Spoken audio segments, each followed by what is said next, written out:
All right, guys, imagine that I forgot to record the Zoom meeting today for the juniors, so I am going to rectify that and do a screencastify for you guys and go over the syllabus for the week and the study guide for you. So here we go.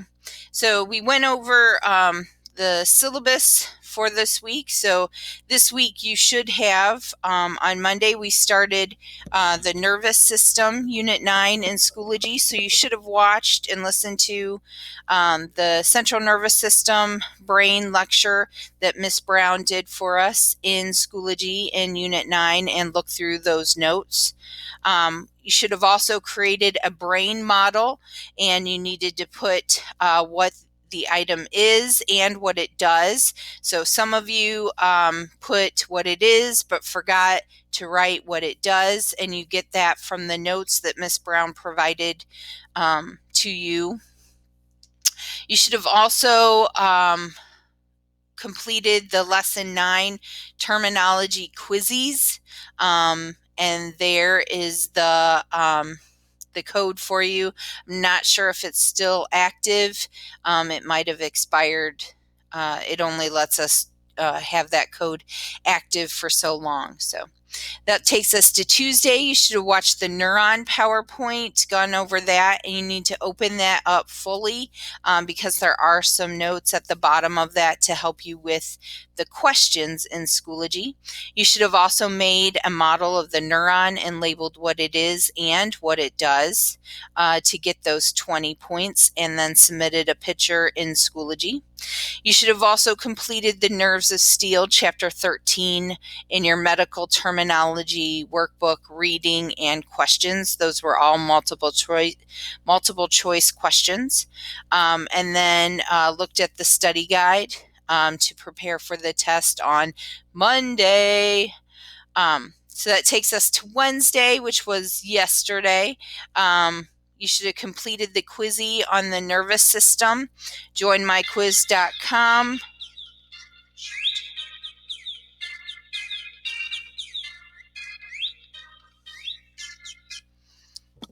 Hello? Yes. I'm okay. Oh, good.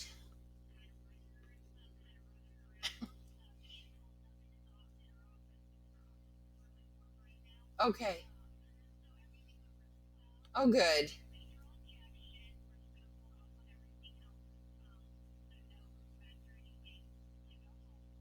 Okay.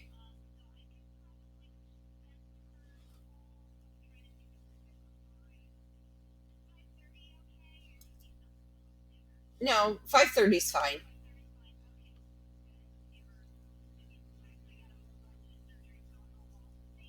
Okay.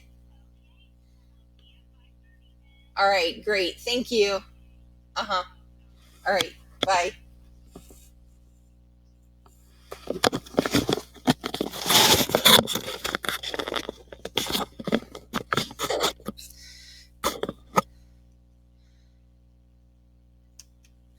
All right. So, back at it. Sorry, that was the vet calling.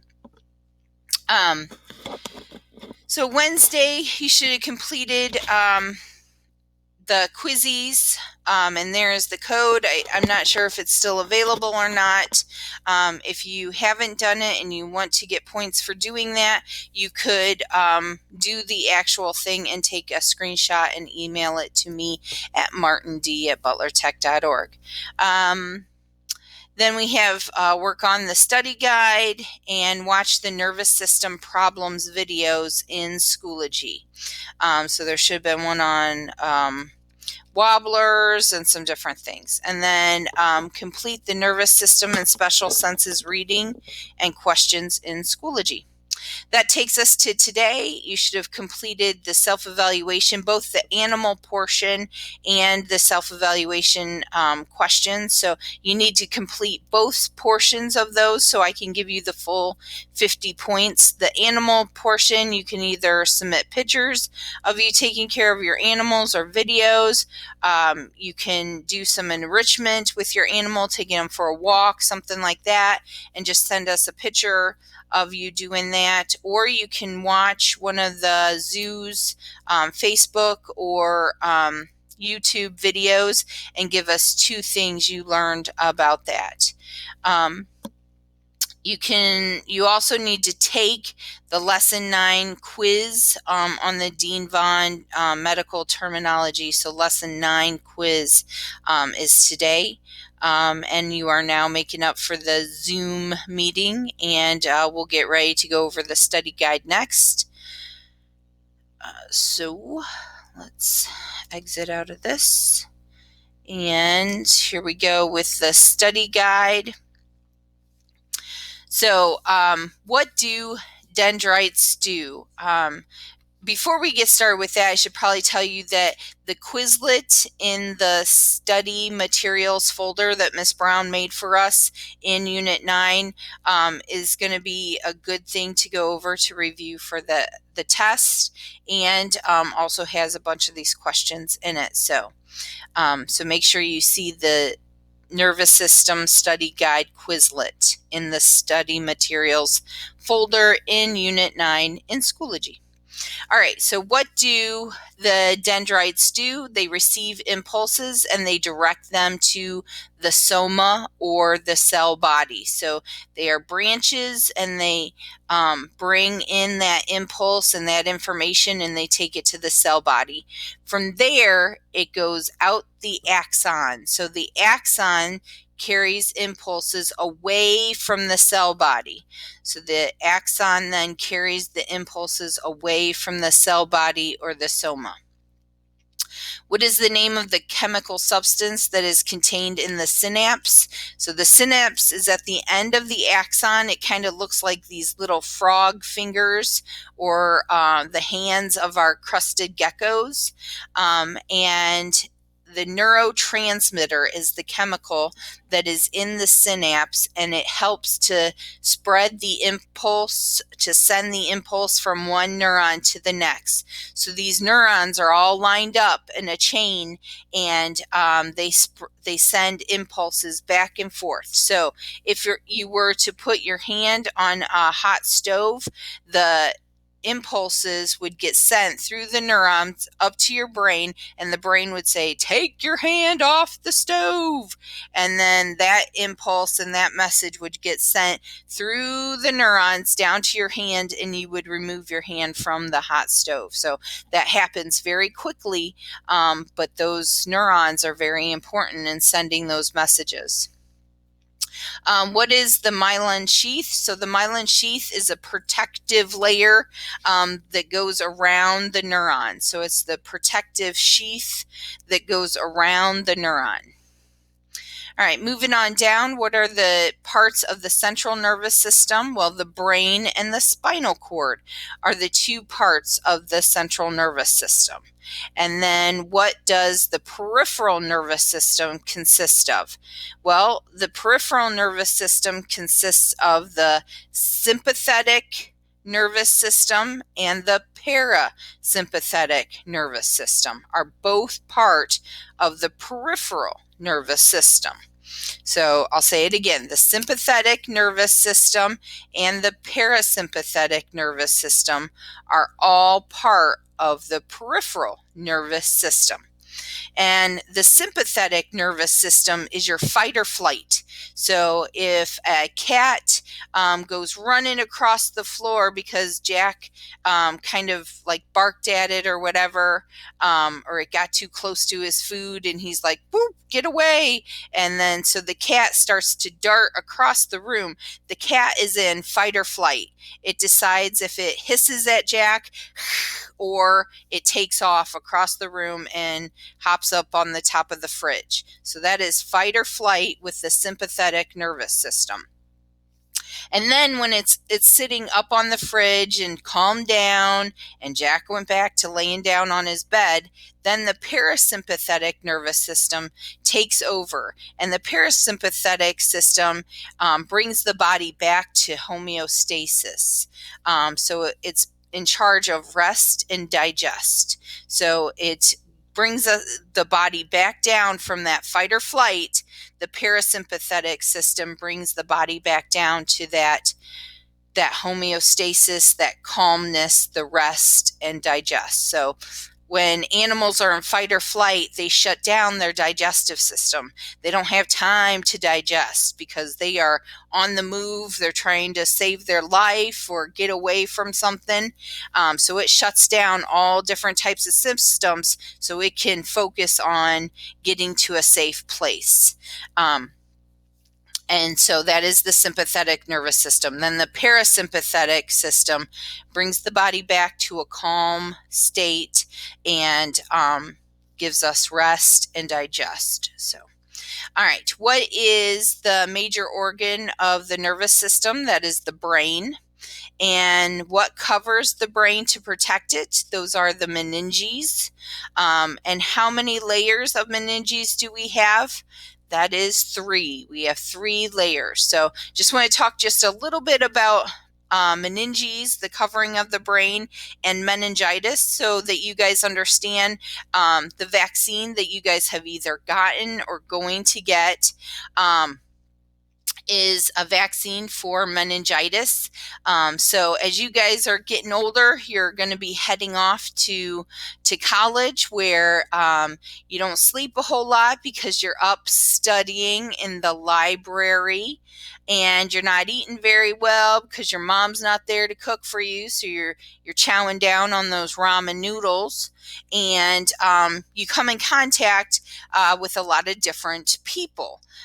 So meningitis is something that young adults, older teenagers or young adults can get, and it affects the meninges of the brain. So those 3 protective layers of the brain. So you have the brain, the meninges, and you have your skull. So if the meninges become inflamed and start to swell, what do you think's going to give? The skull? That's a hard bone. That's not going to give. So it's going to put pressure on the brain. And meningitis can cause, well, it can cause death, and it can cause severe brain problems. So that's why we choose to vaccinate teenagers about this time, so that as they move on in life and into college and stuff, they can be protected from meningitis. All right, moving on. What part of the brain secretes hormones? And that is the pituitary gland. It secretes hormones important for reproduction and growth. So the part of the brain that secretes hormones is the pituitary gland, and it secretes hormones important for reproduction and growth. Then we have the hypothalamus. Serves as a link between the nervous system and the endocrine system. So we just got done doing the endocrine system with the lymphatic system. So you learned about that. So the hypothalamus serves as a link between the nervous system and the endocrine system. The thymus, or the thalamus, is the central relay system for nerve impulses except for smell. So the way I think about the thalamus is like a stoplight. So you have these highways coming into this one stoplight, and the stoplight needs to tell them, where they can go. So you have all these impulses coming in to this one stoplight, and the thalamus is there to direct them to the different parts of the brain, so that they can get orders as to what they're supposed to do. So the thalamus, it receives impulses and then directs them to the proper part of the brain.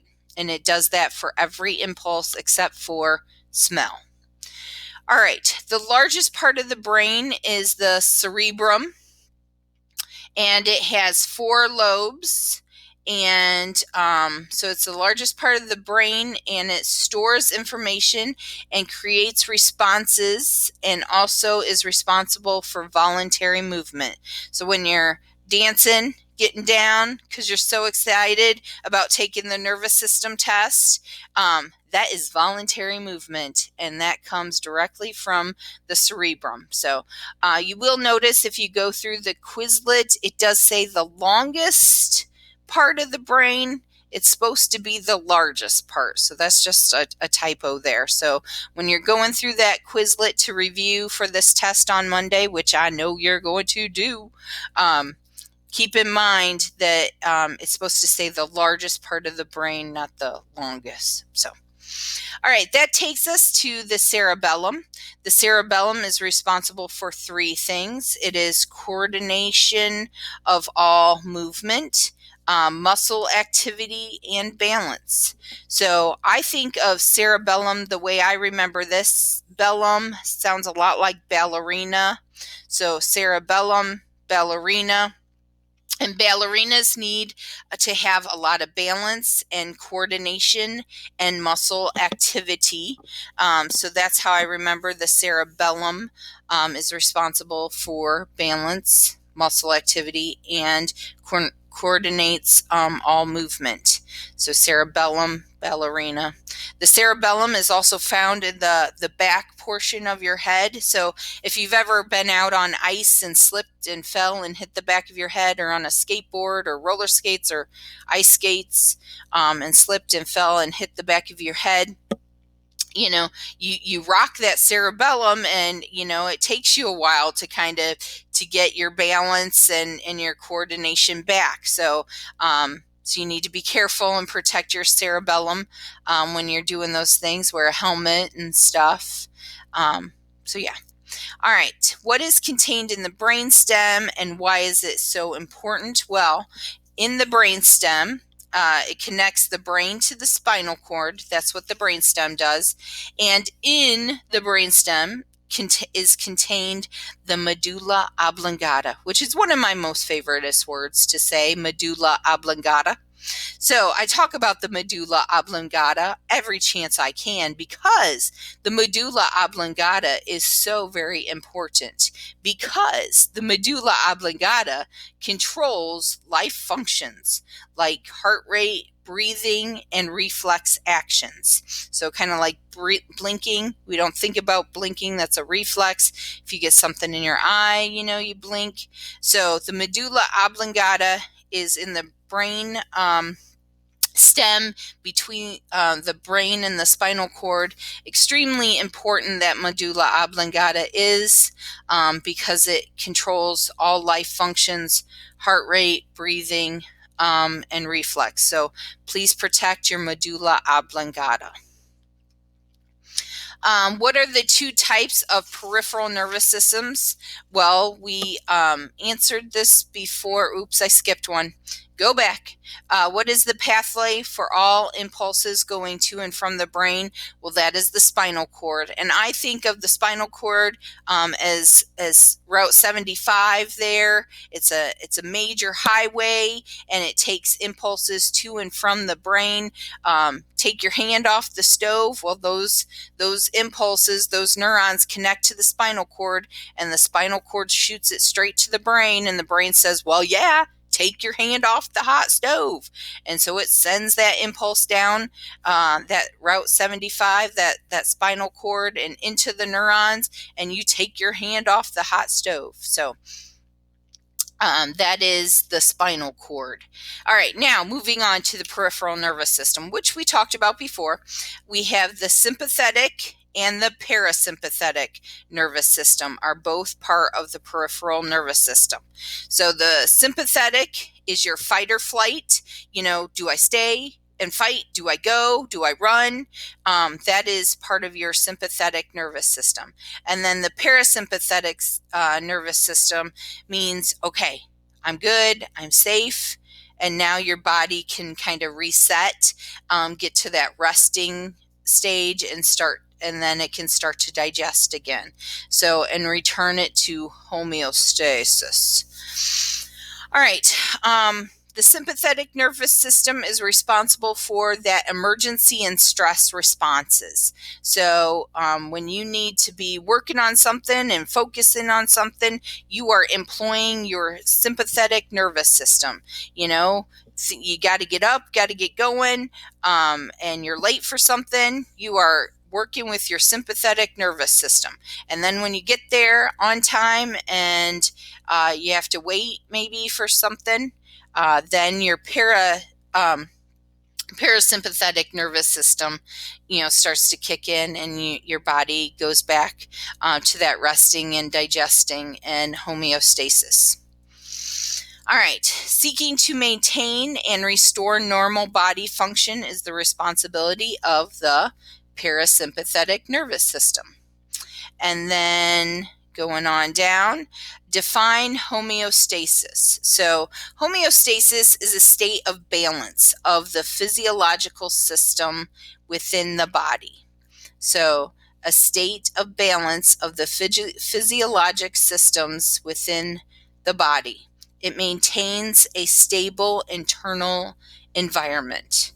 So that is homeostasis. And I think of somebody kind of meditating, is what I picture in my mind when I think of homeostasis, is just bringing that body back to a resting state. All the systems are working. Nothing's, nobody's panicking. Everything's working the way it should. So a state of balance of the physiologic systems within the body. It maintains a stable internal environment.